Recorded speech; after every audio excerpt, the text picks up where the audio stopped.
You're listening to Through the Dark Woods podcast, and I'm your host, Josia Tamira Crossley. If you're looking for support to work with your own grief or training in how to support others through grief and trauma, or would like to find out more about our amazing online community, check out darkwoodsofgrief.com.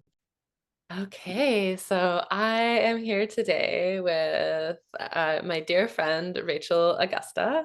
Rachel is a medical intuitive and healer for both humans and animals.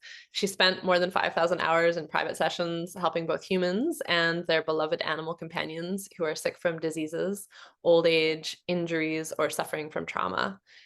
In addition to the private sessions she's created medical meditations that have healed thousands of animals and their humans. She created the EmPAWer app that helps PAWrents, I love that, go from doom to bloom, offers free classes, meditations, and workshops. She teaches international online courses where guardians learn how to be more involved in their beloved best friend's health, which can prevent disease, extend lifespans, and increase their quality of life. She's also a hardcore science nerd who's madly in love with all things mystical. She loves helping people with their sick animals and yet also yearns to offer rays of hope when it seems like there aren't any. She's been in the New York Times, CNN, BBC, and the subject of a feature cover story for People magazine. And she can be heard in radio shows and podcasts around the world and is currently on Through the Dark Woods podcast. Thank you for being here, Rachel. Thank you. Thank you for having me. And it may be, you can probably guess, but I have invited Rachel here today to talk about loss of our animal companions and the grief that may come, prior to that loss, the anticipatory grief when we feel them starting to decline, and the grief process. I think this is something that is just, so many types of grief get invalidated in our society. Really, grief in general gets invalidated, but I think a lot of people, especially if they aren't animal people, like really don't get the depth of grief that we can be thrown into by the loss of an animal friend. And I know or that potential of that loss is actually what kind of kicked off your being, following this path of the work you do now. Can you share a Yeah. little bit about Yeah, that? definitely. I mean, yes to everything you said. And before I do that, I just want to say it's such an honor to be here. I love your work. It's so important. Just even saying that makes me feel teary because it's just not a part of our Western culture. Yeah. And so it's so needed, and you really help so many people get connected with themselves, myself included. I've gone through your program, plan to be in more of them. They are so powerful, that deep connection that you get with the people in the group, with you, and with yourself. And yes, what brought me into this world of working with I work with humans as well. My focus is on animals, and that's really just because they're much more polite to work with than humans. Oh, I'm joking about that. I really do love working with humans, but animals are just so fun to work with. And but the truth is, and I'm in the business of helping them heal, but the truth is that there's only one promise in this world, and that's that none of us get to, none of us get to stay. And you can't cure old age. And sometimes when someone's really sick, it really is just their time to go.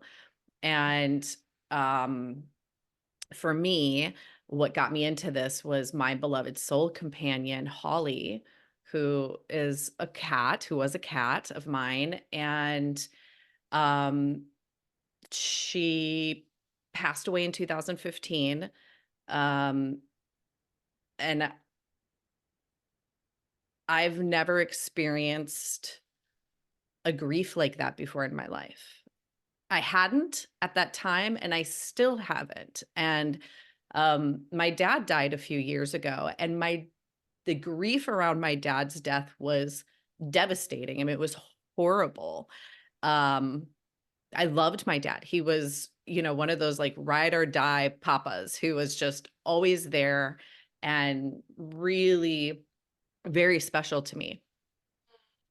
Um, and his death had a lot of, it was during COVID, we couldn't get in and see him, so it was complicated. It wasn't how you envision saying goodbye to your parents when they Uh, leave this world.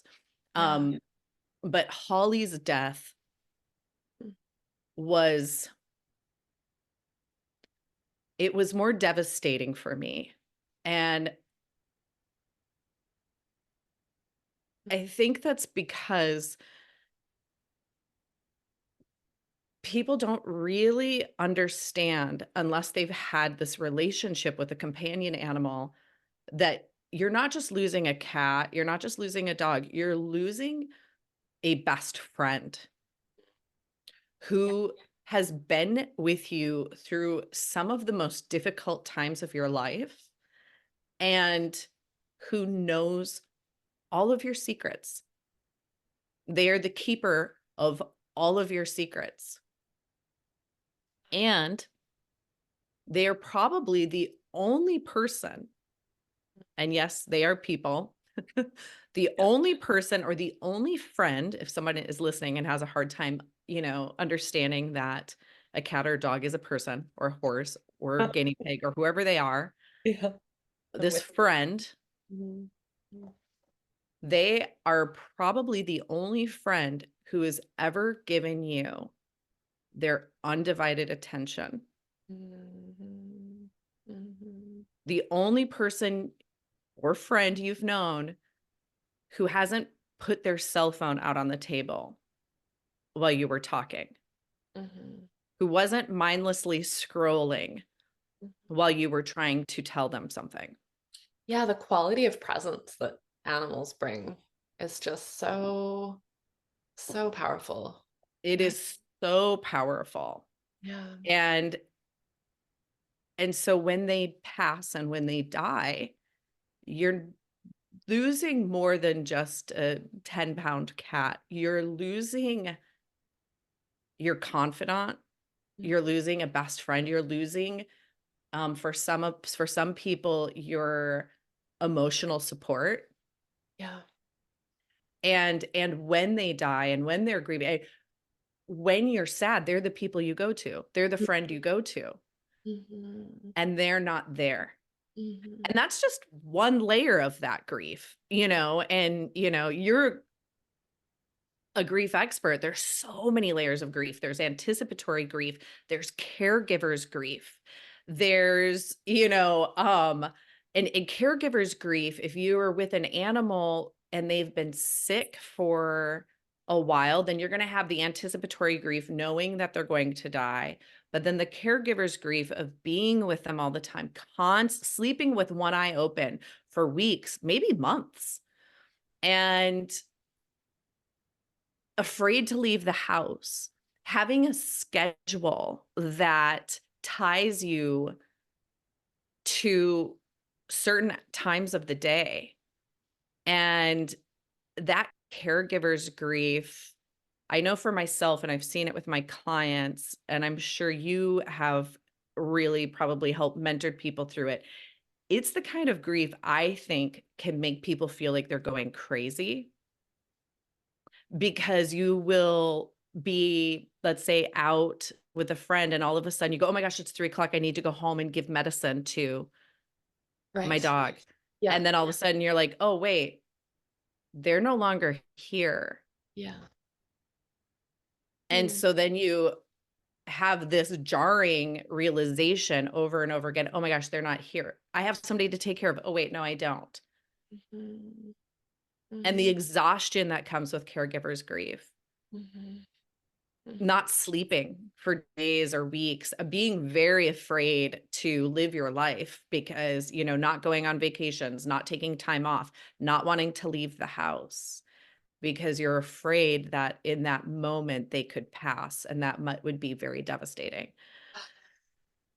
Yeah, 100%. Yeah. And I mean, it's so interesting that you bring that up because, yeah, seen that so much with humans, like when they've been caretaking another human, but I didn't think it like when my dog died, my companion died, he died really quickly. It was very fast, which there was another layer of grief there because of the shock of it being so You know, like it's hard to one say day he goodbye. was like one day he was like prancing down the street, and the next day he was curled up in a ball, like and literally Right. died in hours. And so I never thought about, yeah, the like how many people go through that long process. Uh, Yeah. Yeah, yeah. and you don't get the same support typically Uh, that a human taking care of another human would get. right. Yeah, because people kind of write it off, like, why don't you just put them down, or why don't you just let it go, right? Right, or it just isn't even on their radar that you might not be sleeping. So a Right. lot of times when I talk to my clients, just validating like and they have to make very important decisions that people with their human companions would not have to make. Like except in the case of like let's say pulling the plug, like that's really difficult decision to make. Do we are we or do we not, did the human talk about this? Was it written down? A lot of times it was. But with animals, it's, when is the right time to say goodbye? Am I keeping them here for me? Am I keeping them here for them? Am Mhm. I am I acting in good conscience? I'm being asked to make a really difficult decision. Who am I doing it for? Also, I'm sleep deprived. Yeah, Also, 100%. I like, and everybody's pressuring me, and I don't really know where it's coming from. Is it coming because they're just holding, like, are people just counseling me, or are they just Mhm. like, go ahead and put them down. You'll be fine. You can get another. And so just even saying to people, like, you're probably very tired and you're making decisions about chemo, or you're making decisions about when is the right time, and just saying that like half sentence will usually bring people down to their knees in tears because it has not been acknowledged, Yeah, I even was by their vet. right, right. Yeah, I was gonna ask how, yeah, how you support people through that. So that's at least the first step, is just like helping them acknowledge what's happening. Yeah, and that like it's okay to cry. It's Mhm. okay to be confused. It's okay to not know if you have are making the right decision. Because the truth is that any decision they make is going to be out of love. Mhm. Mhm. Totally.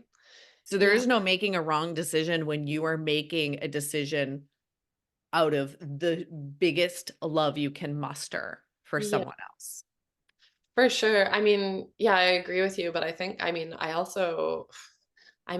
like when I think back to like when my dog died, like I think that that was like almost the hardest thing for me. And I'm sure this is so common, where like it's so much power to hold, to have this, to like be deciding what to do in the situation where someone else is sick or dying, and they can't actually like speak to you or tell you what's going on or tell you what they would like, and like I think back to like when my dog died, I lived on this little island. I had to take two ferries to get to where the vet was, and I knew something was severely wrong. And so I had to make the call. Do I go on this huge trip that's going to take half the day to get him to a vet, or do I just sit with him and see, how he is, and just be present with him? And because I was just like panicked, I chose to take him on this trip and see, try to do. And it was like I still regret that choice, because it meant that our last hours together were traumatic. He was not comfortable in the car. He was and then we got to the vet and they separated us, and like all of that. I think when I was in the deepest part of that grief, it was like that was the main thing I was processing, was the trauma of like the decisions that I had to make. So I'm guessing that probably that happens a lot for people because of the weight of that power. Yeah, you're actually bringing up something that I would love to just take a second with, and it's the regret that Mhm. you have. Mhm. I have yet to meet a single person who does not regret, who does not have a regret about the way that their animal passed, regardless of how their animal passed and regardless of the decisions. And I believe very strongly in every fiber of my being that you would find something else to blame yourself for. I think that that is part of the human experience around grief, is Mm, wanting to find fault in right, ourselves. right. And had you stayed at home with your dog, you would be sitting here now telling me, maybe I should have got on that Yeah, ferry. what if I'd gone to the vet? What if they'd been able to save him? Yeah. What if they would have been able to save him? I have a regret story too. It's a traumatic one. I can't get over it. It upsets me every single time I think of the way Holly passed. I have tried to get over it. And it's just something I have to sit with, and I have one with my dad too. Yeah. And I think I don't know a single person who does not have one. Yeah. Yeah. Yeah. And it took me sitting in a grief, after Holly passed, the Humane Society was offering grief counseling for free, a group you could go and sit. And I needed to ugly cry in a way that my friends and family were not going to let me. I needed to be witnessed crying, and it needed to be however I wanted it to be. And I remember at that time I felt this deep need to just like cry and like pull my hair out. Like I needed to just melt down. Had I known you and that existed, I would have found you. Yeah. And but I Yeah. found the Humane Society. And that did not happen at the Humane Society, but I was allowed to sit at a table and cry and not have somebody rub my shoulders and go, "It's okay, it's okay, it's okay," and stop my tears. And in that group, that was my realization. Oh my God, everybody blames themselves. I thought that was just me. I thought that I had made a mistake in this process. And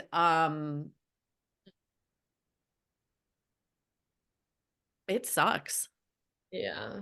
I mean, it sucks that you have to sit here and go, wow, my last hours were trying to save his life and I should have just been with him. But you would have a different, you would be sitting here telling me something else. I have seen people make the best decisions that have been grounded and rooted in just so much love and peace and like counsel. They do not escape that. Right. And I mean, maybe it's like it's that part of the way we want to deny death. You know, Mhm. the way we want to deny death. We want to think, oh, if only I had, that we don't want to feel our grief. So we try to thwart death even after it's happened. We try to blame ourselves or make something else wrong rather than just accepting that death is, like you said earlier, like inevitable. No one gets out of here alive. The Yeah. one real life, right? And just feeling the grief, and Yeah, yeah. I know a death doula who works with animals, and she said to me that what comes up often is, people not wanting to make the decision of euthanasia, which it is a really difficult decision to make. But people, I consider it the kindest thing you can do when someone is really sick and in pain. I think it should be offered to humans. It's starting to be in a few states, but she said that people will often say to her, the thing about it is it's not natural. They should die a natural death. And her response to this, which beautiful, was nothing was natural about their death. Giving them chemo all of a sudden, or pills or medicine or painkillers, that removed any cycle of a natural death. Feeding them and taking care of them and exactly. giving them a home has already removed the natural cycle. They are Uh-huh. companion animals. Yeah. They are companions. They are not out living in the wild. If they were, they would have just gone out into the forest and found a quiet place and laid down and never received pain meds, never received, uh, whatever sort of treatments. So, you know, and that if anybody's listening too might be like, "Oh, yeah, you're right. No part of this was natural. So why expect that of them when they're in their final moments and in pain?" But it Mhm. is a hard decision. All of it's all really, really hard, whether you're talking, helping humans or animals. It's just there are more services for humans than there are for animals. Um, before they die, while they're in hospice, there's more support, there's more human understanding, and often that gets completely dismissed with, if you have a sick human or let's say a sick child and you need to take time off of work, most people are going to be very, very understanding. Yeah, But exactly. if you have a sick dog, they are not going to be understanding of that. Hopefully you work for somebody or with people who do, but I've had clients and who had to lie, who had to hide it, who had to, or when they did say, "My dog is getting ready to pass, I think she might die today," was expected to go out to happy hour after work and then treated poorly for not doing it because people see them as fixtures. They see them as, "Oh, they're just you can get another, that's no big deal," and dismissing the fact that they're a best friend. Totally. Well, yeah, and I mean, I think there's so little space for even when it is a human that's died or when it's us that's sick, there's not much space in this kind of colonial structure that we're in for it's like, oh, take 2 weeks off or take a week off and grieve your child and then come back to work, right? So then it's Right. like when it comes to animals, it's like a whole nother level of just dismissal of that, grief as being real. Right, right, and, like, I know you've said this, but, like, we put time limits Yeah. on how, 2 weeks. Okay, then come back and just pretend everything's great and, and it's like, Mhm. it's not how grief works.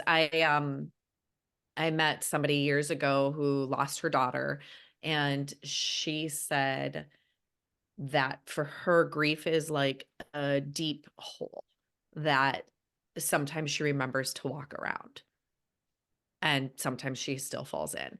And I thought that was a really great metaphor for that because it's like, it really is like sometimes you remember that that's there and you can skirt around it and walk around it or you're mindful of it. And sometimes you do really just fall in. And that can be years later. Yeah, exactly, exactly. Yeah, so I'm curious. So, like, so it being dismissed by other people, the grief around our animals, the blaming ourselves or having regrets around how they died, the decision making. What other pieces do you see coming up around grief of our companion animals that might be even like a bit different than with humans? Um, yeah,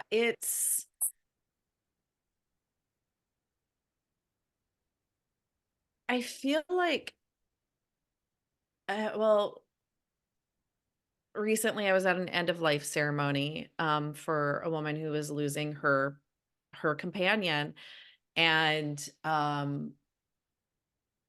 she's a client of mine, and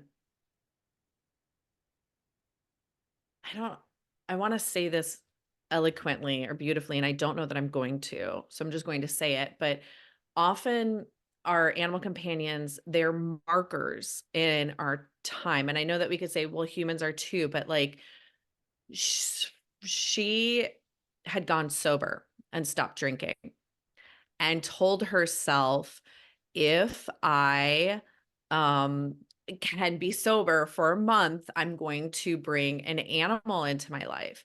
And so she did. She adopted this little dog. He ended up becoming her little ride or die, and he helped her through her sobriety. And she'd been sober at this point for like 13 years, 14 years. And so as he was getting ready to pass, all of this other emotion of like, he was my reward for choosing myself. Mhm.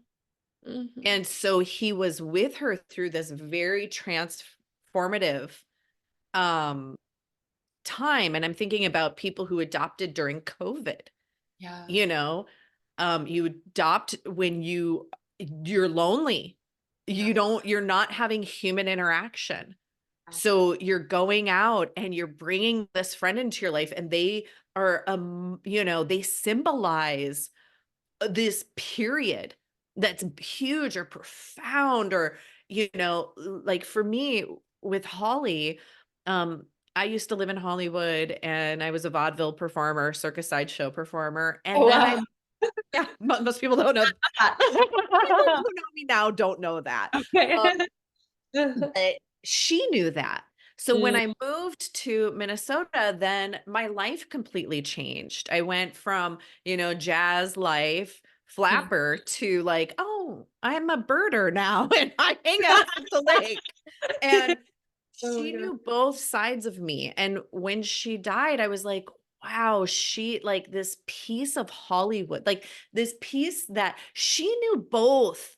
And most people didn't. I could say like my friends didn't. She did.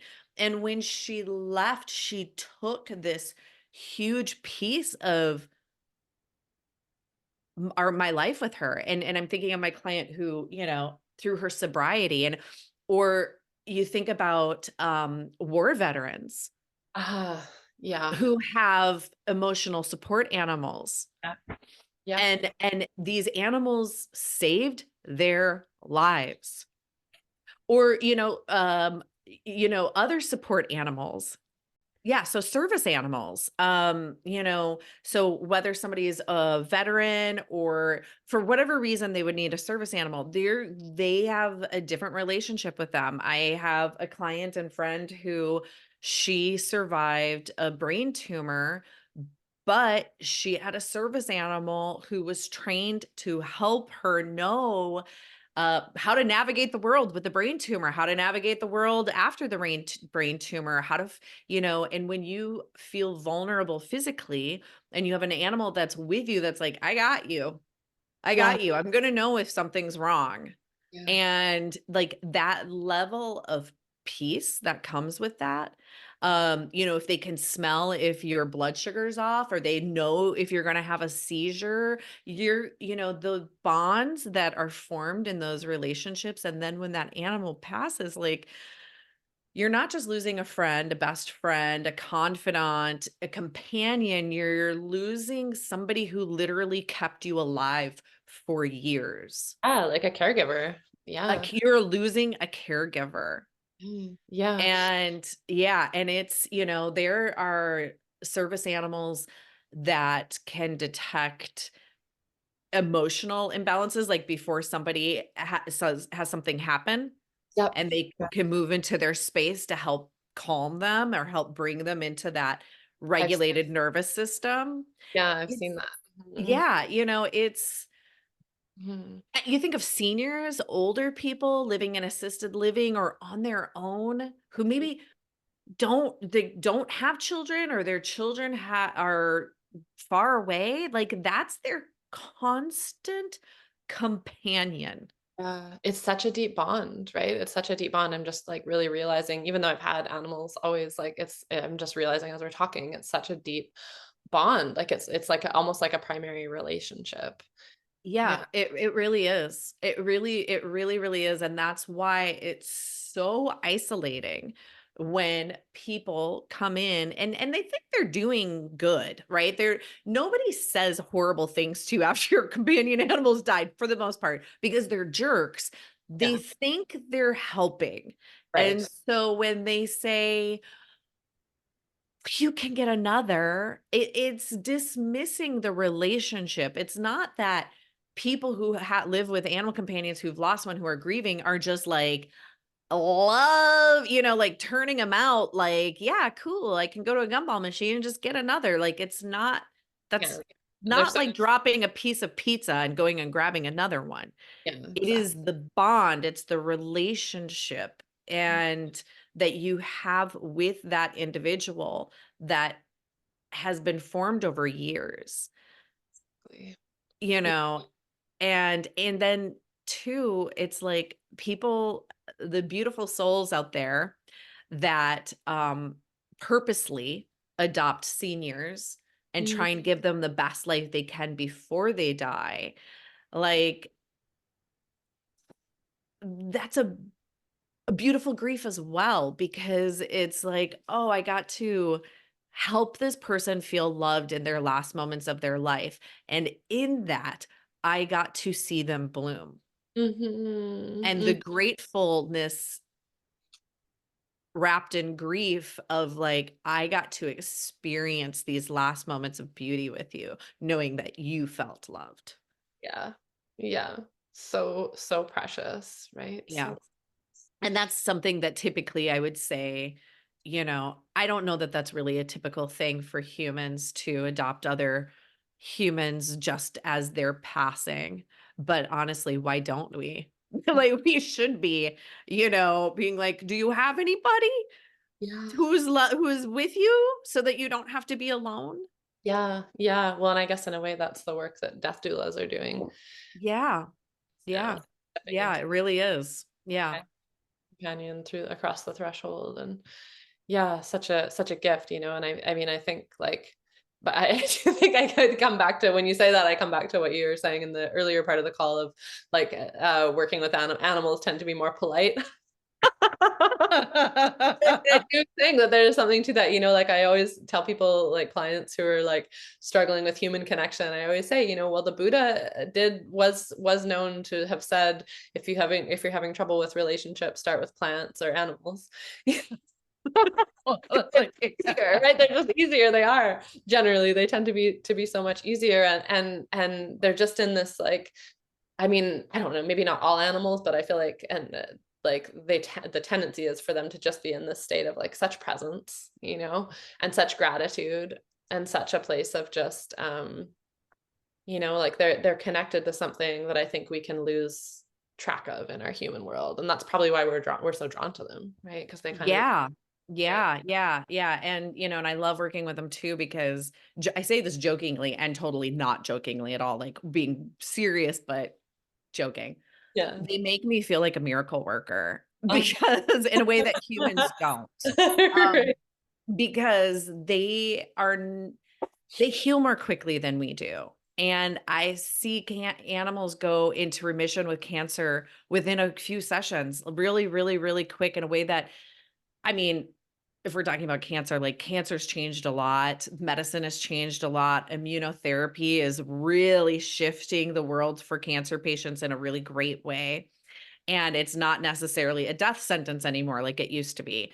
Um, but that said, it's still a long haul. It still sucks. It's horrible. Nobody wants the diagnosis. And even if you catch it early, it's like, it's not fun. But animals go into remission very quickly in a way that I personally have not seen humans go into remission. And, or even injuries, like they can pull themselves out of a pretty major injury much more quickly than I have seen humans because I just well, their energy system is different than ours, but also, like, they're just not invested in the story behind Right. it, and Right. that can really anger people when I say that, and if you're listening to this and feeling triggered, I am so sorry, I love you, and please do not take that personally, but we have stories to Yeah. back up all the things we think and feel, and we go into our mind, and we spend a lot of time thinking about it, and they don't, Well, yeah. and No, and yeah. that makes so much sense what you're saying, because I mean that's what so much of somatic work is about, right? Is actually getting people to come, because we have these huge prefrontal cortexes also. We're not just, more invested in story, but we have these huge prefrontal cortexes. So this huge part of our brain that like wants Yeah, to like look at things logically and believe the narrative or have a narrative. And when we can start to come into our bodies, then we can start to actually feel what's there and let the energy move. And when the energy is moving, then we have health in our system. totally. And dogs are just, they're just like ready to do that anyways. But I'm so curious about, I actually wanted to ask you this is like, do you see in your practice, like I have this theory that animals take on their owner's disease or their owner's grief or their owner's problems and kind of like try to work them through their own spirits, through their own bodies. And so do you see that in your work with trying to support animals? Like, yeah. Yeah, I would categorize those, what you said into a few different, I'd put it in a few different categories. So the first is um sort of a mirroring, like are they and I have people ask me that, like, are they mirroring me, like I have hip issues and now my cat has hip issues, or like my dog has hip issues and all of a sudden I have hip issues, and that's really common. And I do think that they sometimes are like, this thing is happening to me, wink, wink, because it's also happening to you. Can we work through this? And yes, they do that. And emotional issues as well. I'll have people come to me and be like, my dog is a lunatic. And I'm like, this is awkward. I don't know how to say this, but so are you. And you both need therapy. I will work with your dog. You go find a therapist. Oh my God. So yeah, that does show up. And then the other side of it, the other category is, do they take on our grief? Yeah, they really do. So we've known for years that animals, um, can smell our emotions.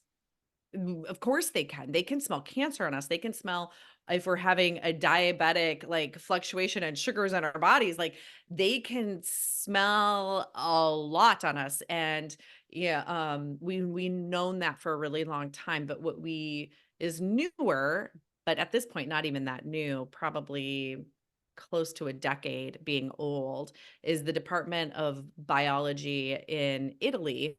They discovered that not only do animals smell our emotions, but they feel them with us. Yeah. And this is very important because if you are bonded to your beloved animal companion and you are in a constant state of stress and anxiety, they are too. Yeah. And they are why? Because they love you. Ugh, yeah. Because they love you so much, it's stressing them out that you're stressed.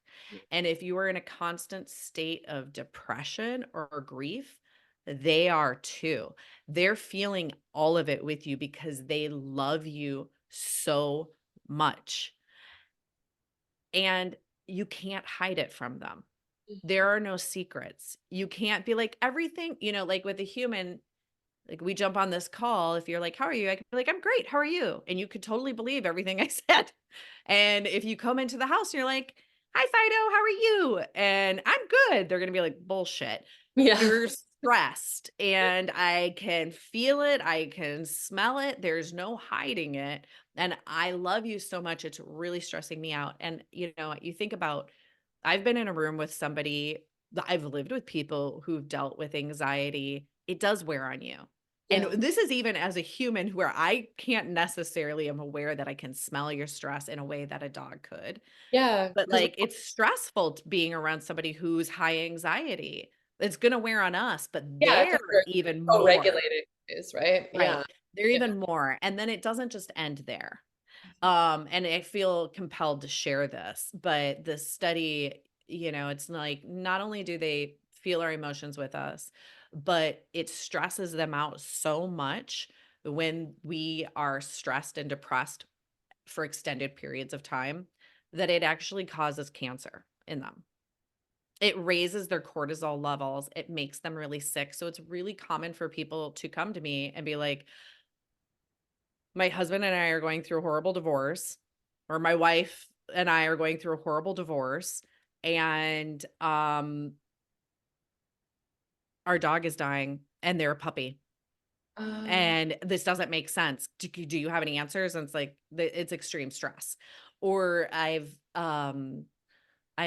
had clients who their daughter was riding a horse, something happened, she ended up becoming a paraplegic, the whole family was devastated, and the dog died that same week. Like, and it's not like this was a senior dog, and I'm not saying this to scare people or fearmonger people at all. Like, this is our human experience. And unfortunately, like, fortunately, we have these cute little furry creatures who love us. Like, how awesome is that? And they love us so much that they really hold a mirror to our lives. Yeah. And Yeah. it's also why, like, I started my business as being a medical intuitive in the business of like, okay, let's heal, let's heal. And then it was like, actually, I think I just need to teach you guys some classes. And Right. then it turned into, actually, okay, I'm gonna create an app for you guys to meditate. And that's the EmPAWer app. It's to meditate with your animals. Like, when there's meditation specifically in there for humans, and people could be like, how does that, and it's like, well, because you're like, that doesn't seem like it seems kind of weird in the business that I'm in to have meditations in an app. And it's like, well, because your stress, your anxiety, your hatred of your job, or being dissatisfied in your life will impact everyone around you and has a direct health impact on your little furry best friend. Yeah. Yeah. Yeah, that's amazing. And I think like to me it's like I think that it could be easy to hear this and feel and like blame ourselves, Yes. like start to blame and then go into down that spiral, which is not useful. No, it's But not. And I do just really want to interrupt you real quick. 'Cause I'm like, no, no, no, don't take it. Like, we I went down that hole with Holly, my companion. There were bad things happening in my life when she got really sick. A friend of mine committed suicide. Like, I was in a bad emotional place, and then she's sick. Like, my brain went there. I've done all the math on it after she died. After I saw this research, I went into that, like, yeah, but that's not fair yeah, to me. That's not fair to any of us. yeah. And the Or truth for is, companions, it's because not fair to our companions. And the truth is that, like, we're all just doing the best we can. Mhm. And the world is pretty heavy right now. And so I am not asking people to mask their emotions or to hide who they are at all. But what we can do is be aware of it, and to even just say to our animals, hey, so, like, I tell people, talk to them like you would, let's say, a 7-year-old child, because it's going to make you get really clear on what you're saying. So Mm, if I had a 7-year-old child in my house and I was super stressed out, and it was like, I'm popping at the seams, and I don't want my 7-year-old to think I'm upset with them, right? Because they might not know, or like they don't understand what's going on. Or if they want to play and I'm like, I am not in that place right now, what I would say to them is, you know what? I've had a really hard day, and it has nothing to do with you.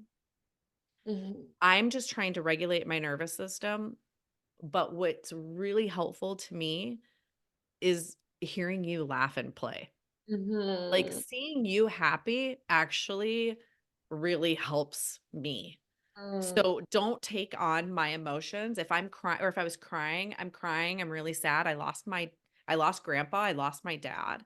mm, But this mm, is it's a thing for me to experience. And mm. it's love, and you don't have to be worried about me, and you don't have to be sad. Uh-huh. Yeah. So you're making it really conscious. You're making it Making really, it conscious. you're And articulating, you're making it really conscious. Yeah. yeah, Hmm. and why this is important to talk to our animals this way is because, whether you believe in animal communication or not, um, Animals are telepathic. They're highly telepathic. You have zero secrets. The thing is that there can be a lot of miscommunications in that, just like there are a lot of miscommunications when two people are speaking the same language. So being very clear on what you think and what you say will make them understand it. So speaking in positives, not in negatives. Humans love to speak in double negatives. Oh my God. We are the like best at it. Yeah. So if you say to a human child, there's books, they've written books about this. Don't run and play in the street. They hear play in the street. Totally. So Yes. that's why you just speak in pauses. This is what's going on. What's really helpful. So you wouldn't say like, don't be scared or don't be sad. You could just say, what's really helpful to me is when you get your ball and you play, it makes me laugh and I love it. So you Mhm. can make that, and because we all love to feel useful when somebody is grieving or when somebody is stressed, which is why people say terrible things to us when we're grieving, because we want to feel useful. Yeah. Like, "You get another? They were old. You had a good life?" Oh my We're god. just trying to feel useful, right? So part of the education of grief, talking about grief is like also telling people what you need, right? Like Mhm. being clear on what you need. What would be really helpful to me right now is if you could just come over and wrap me in a warm blanket and sit with me and cry. Can you do that? Mhm. What would be really helpful is if you brought some brothy soup and we just shared bread and stories. Yes. And that, like, then when you say that to humans, they're like, on it, Yeah. on Totally. it. I can totally do that for you because they want to help you. Yeah. They Yeah. just don't know how. And Yeah. so, that's why we create these like trains when somebody's like, super sick or a bad diagnosis happens where people are like, I'm bringing lasagna on this day and I'm bringing soup on this day. And, because people want Feel to like feel you're doing something, they're right? doing something. So Yeah. just telling your animals, like, you know what I love? I love it when you lay here and purr and you stretch and you remind me to stretch. That's a Yeah. really good job. I Yeah. love it. And Yeah. then your animals are like, oh, awesome. On it. I got that. Totally. Yeah, well, it's so interesting. I mean, two things I want to say to that is like one, I mean, I think a little bit of the like I need to bring you lasagna. Yeah, it is still like a bit of a denying of the grief. You know, Mhm. it's like I can't acknowledge the grief of the situation, therefore I'm gonna just like try to do something useful. And I mean, we can do both. We can bring Right. lasagna and the grief, but I think to Yeah. make sure that we're not like overriding that. But then bringing it back to the dog, I just love what you're saying about communicating with them because I have a Kelpie. I don't know if you know Kelpies. Mhm. Oh, you've worked with him Yep. actually. So you know him. Yeah. But he's half Kelpie, which is like they're a herding dog, right? So they're highly intelligent. Like I'm pretty sure he understands English. He's listening right now. He's like pretty sure in His ear. quotations. um, and like he's very attentive, right? Because those herding dogs, they're always like, "Hey, what do you need now? Which sheep should I get you now? What do you want me to do now? What about now?" Yeah, So they like, and you have to keep them busy or they get into trouble. yeah, and exactly. And so I have to be like, actually, like the more that I'm engaging him and just communicating with him, like, okay, you go lay down on your bed right now. That's what I need you to do right now. You go sit down. You do this, you do that. Like I just give him little jobs. Yeah. And like, Jobs are amazing. but especially when there's emotion in the room, it amps up his anxiety of like, what do you need me to do? Like, I need to fix something right now. Like Yeah. amps up, like so much higher. And so I think like bringing that in just like regularly, I have noticed, but I just love you articulating it because it's like help Yeah. Yeah. integrate. It's well, especially with those like herding dogs and oh my God, they are so brilliant to the point it's mind blowing.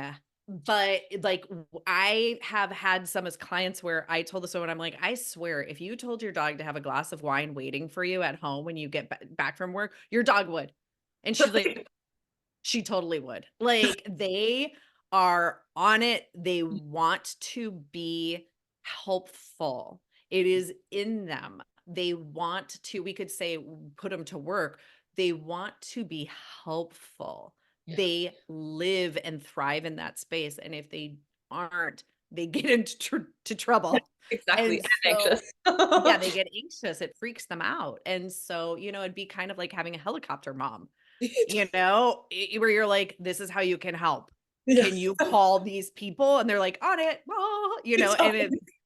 and so it's like Mhm. thinking about your animal that you live with now, and you don't want to give them a job that would be outside of their territory. So, like, if you had a very fearful chihuahua that was constantly shaking, you couldn't be like, what will help is if you're the guard dog right now. They'd be like, what? That's not me. Ah. And so it's like Mhm. you want to acknowledge who they are as a person. And the same is true with humans, right? I have humans that I will not go into deep conversations with about certain things because they cannot hold that level of space. They're the friends that I go out and have a fun time with. Yeah. Or they're the friends that I'm like, I'll go on a roller coaster with you, but I will not take you into a library. Like Yeah. we have Yeah. certain friends Totally. that do certain things, and Yeah. there are certain animals that do certain things. And, like, so if you have a dog that loves walks and is like, yeah, I thrive in walking, you could even say to them, you know what? Can you remind me that when I'm stressed, one of the best things we can do is go for a walk together? That dog's gonna be like, yeah, on it. I'm Mhm. on Totally. it. And that's giving them, then they're like, oh, cool. So then they're helping you through something instead of sitting there being like, Anxious or yeah. Mhm. this Mhm. is really stressful. I don't know what to do for you. Totally. Totally. And just You know, metabolize trying to totally. And metabolize it for you instead. Yeah. yeah. And if it's a cat or if that's like outside of your realm, like some people don't have the ability to go, maybe it's a physical ability. Mhm. I'm disabled. I don't have the ability to go for a walk with my dog, and I am really sick and I'm super stressed, and I have, maybe a human who's like, I have cancer. Like, I breathe with them, Mhm. meditate with them. Mhm. It's just saying to them, or listen to beautiful music with them. Mm, mhm. It's like we've all been in a car with somebody who's, let's say, stressed out because you're on a freeway that you've never been on before. And one of the best things you can do is turn on the radio. Like, all right, we're lost. Let's jam out to something. Or like the car is stressful. Let's turn on some music. Like, music is powerful. And so even if it's just like, we're going to listen to really relaxing music together and I'm just going to sit here and focus on my breath. That's that's that's medicine for you and your companion animal. Mm, mhm. 100%. Yeah, beautiful. So I'm thinking about two things. One, this story that I heard of this woman who, as her dog was dying, she's just laying her dog doing exactly what you were talking about, like the vigil of like, only a matter of days or hours. And so she's just with the dog. And she said at one point she started crying and her dog like tried to push his toy over to her. Like, here, have my toy, and just that like caretaking, that role. And so I guess like I just wanted to bring that up because I want to talk about like the transition and then after they've died and like what kinds of things can we do to both support them through the transition and then, you know, work with our own grief after they've died and also maybe support them after they've died. I mean, I believe that there's that transition into the spirit world and that was a big healing for me when I was finally able to stop crying after my dog died was when I realized that part of why he'd chosen to die then actually it was the year that I met you because it was the year that I came to California 3 times and every time I would go away he hated it, he'd be so anxious and so I believe that at the end of that year he literally was like, I'm tired of this and I want to be able to be right here with you all the time. Therefore, I'm transitioning to the spirit realm so I can be like 5 inches from your face all the time. Totally. And Totally. when I got that message, then it was like such a healing for me and my grief and my regret and all of that. So yeah, we talk a little bit about that.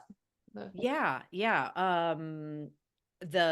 What did you exactly there was a few things in there. What is Yes. Okay. Well, how can we be with them while they're dying? That's it requires presence, and like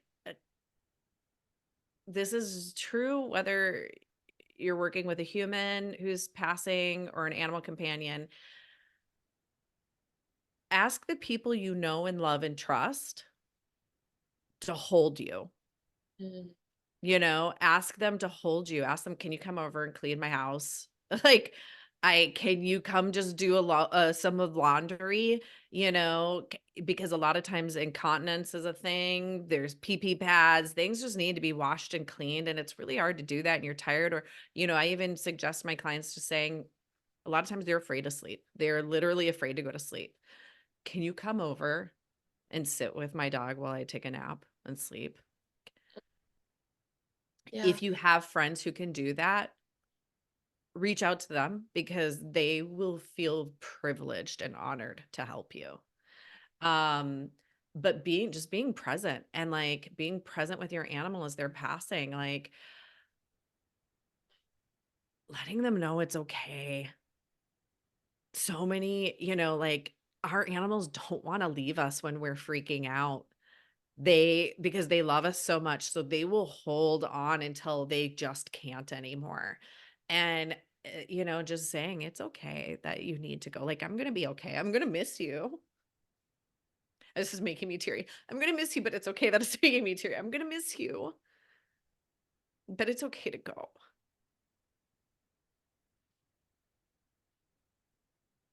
And it's okay to cry." I'm not even experiencing this right now, and it's Oh, that saying goodbye to our best friends is hard. It's okay to cry. And it's okay to let your friends see you cry. It's okay. Like I'm sure you agree with me. Like tears are beautiful, and I'm a crier. Oh my gosh, music. I cry, and I believe that tears open up your psychic intuitive senses. mm. They are saline solution. I mean, it is salt and it is water. Those are two major intuitive conductors moving over your third eye. And I believe we cry right before big decisions. I cry right when we're in this moment of like needing to intuitively see and feel what is happening. The tears will come because they are opening you up to a sense outside of your physical body Yeah. that Wow. you need. Yeah. And so if you are distraught, let yourself cry. You're going to get answers. You're Yeah. going to get clarity. You're going to be able to feel in your body. You're going to hear. You're going to know in your gut. You're just let yourself cry. Yeah. It is, tears are powerful. Yeah. They bring us back into our inner knowing, Yeah. And into our bodies. Yeah. into our bodies. And Mm. and if you can, and this isn't possible for everybody depending on where you live, like see if you can have a vet come to the house.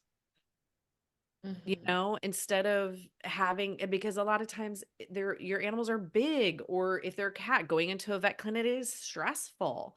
Or you're like the trauma you have of like, I'm trying to save their life, but you're rushing and then maybe it's painful, or maybe you have a huge husky and you don't have the ability to pick them up and picking them up is painful. Whatever it is, a lot of vets do this now. A lot of vets will come to the house. It is not available to everybody because sometimes people live in places where that just doesn't exist. But if it is available to you, I would have the vet come to the house. I would make it as peaceful for yourself as possible. And um and if you can, I would spend time with the body after they've passed. That's one of the things that we animal companions we don't get. There usually is not a wake like we give humans. There's not a funeral. So often it's like you're in this whirlwind, it's traumatic, they pass, and then they're just gone. Yeah, and that's so dysregulating for the nervous system. Like our nervous system actually, like in so many traditions, I love that you bring this up because in so many old traditions, like the way would be to actually be with the body, wash the body, clothe it, like make it, beautify it. And I did that with my dog when he Yeah. died. I brought him home and we had him for like 3 or 4 days in the house, just like, had his body, Yes. had his friend dogs come and see his body too, Yes. so that they Yes, could yes, yes. Yes, integrate yes, that he yes. was gone. Yep. So powerful, and I It is think yeah. it's powerful. It's powerful. I love that you did that. With Holly, I washed and bathed her. Mm, I bathed her and I rubbed sandalwood and frankincense on her, and I buried her with lilies because lilies are totally toxic to cats, and that would be the only time that she would ever be able to experience them. But I did not spend as much time with her as I wanted to, and it's because I had invited a friend over that I really wish I would never have, a big regret I had around that, who really forced me to get rid of her, to get rid of the body quickly. mm, And I was in a haze, a numb haze, and she within and like an hour, get her out of the house. And I really, really regret that. I needed to be with Holly. I needed to be with her body. And I met a woman later who told me that she did what you did, and I didn't even know that was available. Like, it's never discussed, it's never talked about. And in some ways some people might be like, "Ooh, that's weird or creepy to hold on to your animal's body," but it's not at all. It's in the same way that when people died in the house, we stayed with the body. We washed them. yeah, We yeah, Somebody watched over the body. I think there is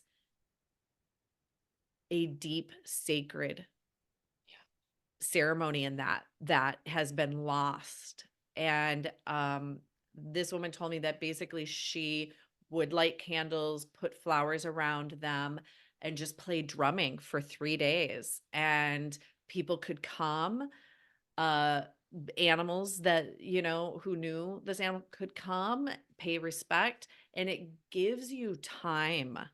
yeah, It exactly. gives you time to really be in that space. I think that is one of the most powerful things, maybe the most powerful thing that somebody could do with their animal companion after they pass. Yeah.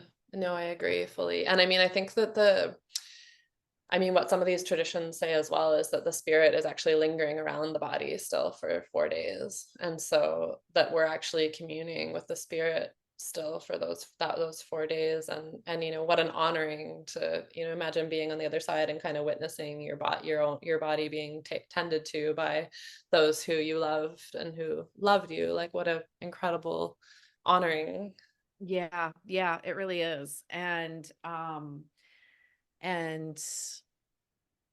one thing I want to mention is that in for a year, although this has been going on for years, but in the last year, I've been very serious about it. Passion projects for me take a very, very long time because Yeah, same. Yeah. I'm like, God, is it good enough? Is it good enough? Is it good enough? And then it's like a decade later. So I created an grief oracle deck for PAWrents. PAWrents, for anybody who's listening who's like, why are you saying parents like that? Like a paw, PAWrents, to help them move through their grief. And the oracle deck is like pull a card a day, and there's prompts, things to think about, things to how to encourage your friends and to invite them into conversation about your animal companion, sharing, asking them, can you share your favorite stories with me? Do you have any pictures that you would,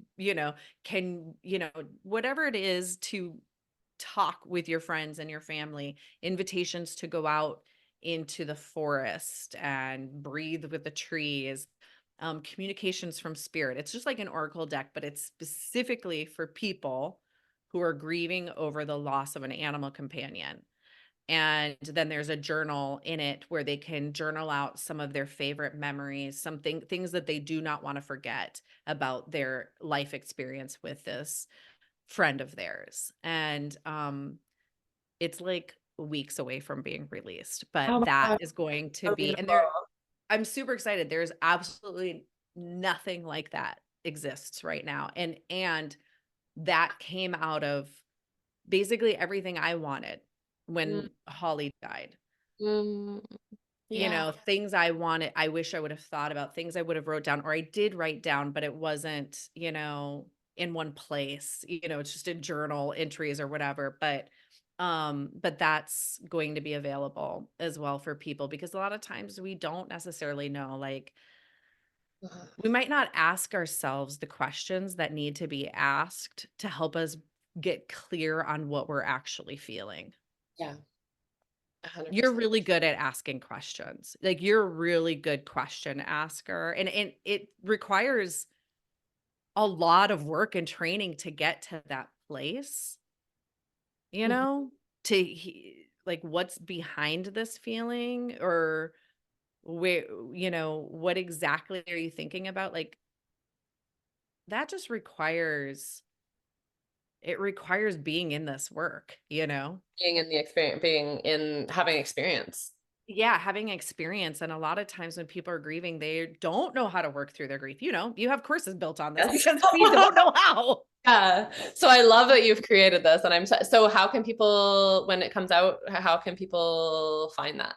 So right now, I'm just asking people to put their name on a list through my website, and then once it's released, it will be released in the next couple of weeks. They'll just get an email saying this is now available, but it'll be sold through my website. And I Great. want it to Which be, is honestly, I want it to be so big that it's like no matter what pet food store you go into, you see it there because everyone needs to know how to connect with grief when they've 100. lost an animal companion. Oh my God, totally. Oh, I love it. So, okay, and can you just say what your website is? We'll put it in the show notes as well, but just Yeah, it's rachelaugusta.com.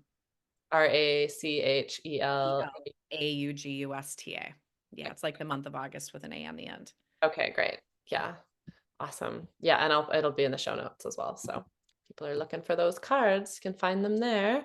And yeah, anything else that you want to mention around just like that time period, or just anything else you want to leave people with today? Yeah. Yeah, well, my grief, the grief I experienced with Holly, it cracked my heart wide open to understanding grief in general. Um, Mm, it really exposed me to just what it feels like to lose somebody you love in a way that I did not have any understanding of before. I believed that I had understanding of it. yeah. I've thought about losing people and how hard that would be, but you don't know until you have really lost somebody how devastating it can be and how everybody grieves differently.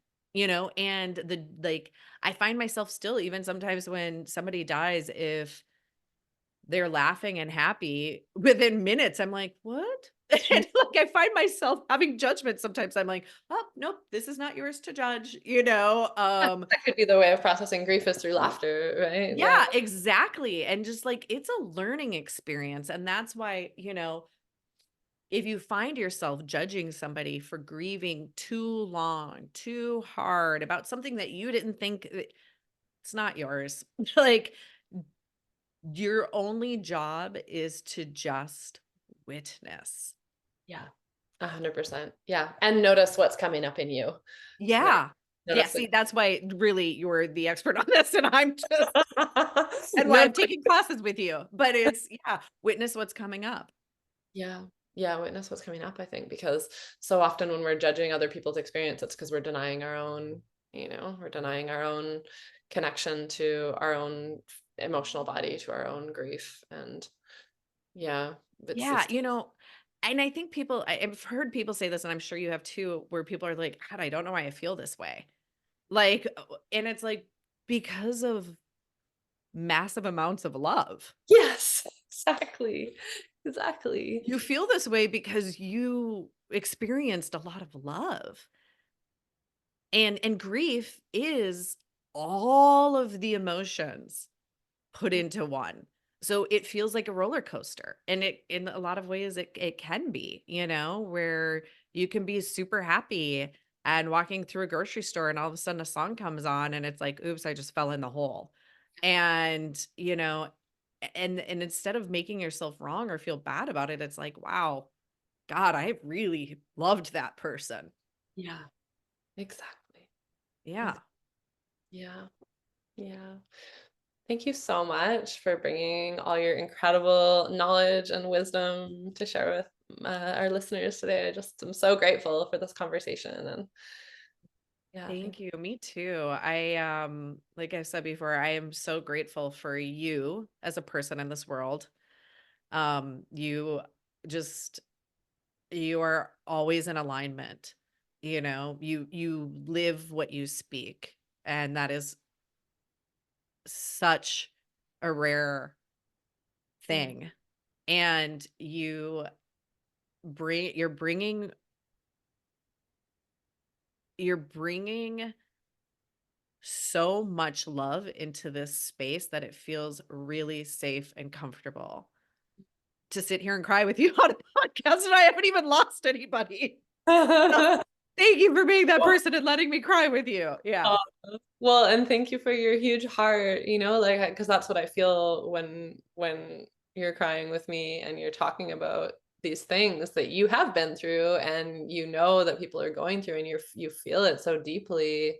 It's this huge heart that just has so much care for, the humans, but also these animals. I think it really takes, it's like, yeah, like you said, like animals crack our hearts open. They have this way of getting in there. And just like when we are so devoted, when someone's as devoted to animals and helping them as you are, it's like, to me, it's just like, that's the kind of people that I want to be connected with. It's like, Totally. there's yeah, yeah.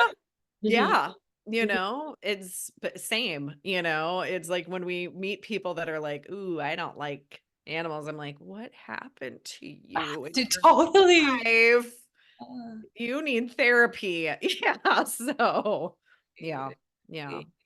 yeah, no, because they're just so special, right? They're They so are so special. Honestly, they are, they have the ability to mirror um when we're not feeling well, our pain, but they also mirror our beauty back to us. yeah, yeah. And that is a, That's it. yeah, That's it. that's it. All right, let's put it down right there. Thanks everyone for listening today. And thank you so much, Rachel. Thank you. This has been Through the Dark Woods podcast. I'm your host, Josiah Tamira Crossley, and thanks for listening today. If you are looking for support to process your own grief or would like to learn more about trainings to support others, check out darkwoodsofgrief.com.